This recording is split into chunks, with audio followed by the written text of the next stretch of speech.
මුලතිව්හි ධර්මපුරම් හා වඩ්ඩකච්චි අතර ප්‍රදේශයේදී යුද හමුදාවේ 58 වන සේනාංකය ජීවග්‍රහයෙන් ගනු ලැබූ මෙම LTTE සමාජිකයන් තිදෙනා වෙළුපිල්ලේ ප්‍රභාකරන් ගැන වැදගත් තොරතුරු රැසක් හෙළිදරව් කරනවා.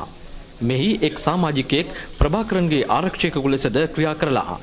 මේ වන විට පුදුකුඩ ඉරුපු හා විශ්වමඩුව අතර ස්ථානයක ප්‍රභාකරන් සැඟව සිටින බව යශෝදරන් නැමැති එම LTTE සමාජිකයා ප්‍රකාශ කරනවා. සාමාන්‍ය ජනතාව ලක්ෂයක් පමණ ප්‍රභාකරන් සැඟව සිටින ස්ථානය අවට මිනිස් පවුරක් ලෙස රඳවා ඇති බවයි ඔහු පවසන්නේ. කිල්නොච්චියෙන් පලා යද්දී LTTE තුවාලකරුවන් 223 දෙනෙක් මරා දැමීමට ප්‍රභාකරන් අනකල බව ක්‍රිෂ්ණන් නැමැති LTTE සමාජිකයා ප්‍රකාශ කළා. නඩේෂන් හා බහනු අතර මේ හේතුව මත අර්බුදයක් ගොඩනැගී ඇති බවද ඔහු සඳහන් කරනවා. හමුදාව අල්ලාගත් තුන්වන LTTE සමාජිකයා ඇලෙක්ස් නැමැති එහි බුද්ධි අංශ ප්‍රධානියෙක්.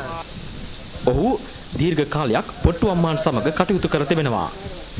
LTTE නායකයන්ගේ දරුවන් හා බිරින්දෑවරු ඉදිරි මාසය තුල රටෙන් පිටමන් කිරීමට අවශ්‍ය වැඩපිළිවෙලක් සකසන ලෙස පොට්ටු අම්මාන්ට ප්‍රභාකරන් පවරා ඇති බවයි ඔහු පවසන්නේ. යුද හමුදාවේ සේනාංක 9ක් මේ වන විට පැති කිහිපයකින් මුලතිව් වටකොට ප්‍රහාර දියත් කර තිබෙනවා. භූමිය මෙන්ම ජීවිත විශාල වශයෙන් LTTEට අහිමි වෙමින් පවතින අතර අව්‍යාවුද හිගයකටද LTTE මුහුණ දී ඇති බවයි හමුදාව පෙන්වා දෙන්නේ.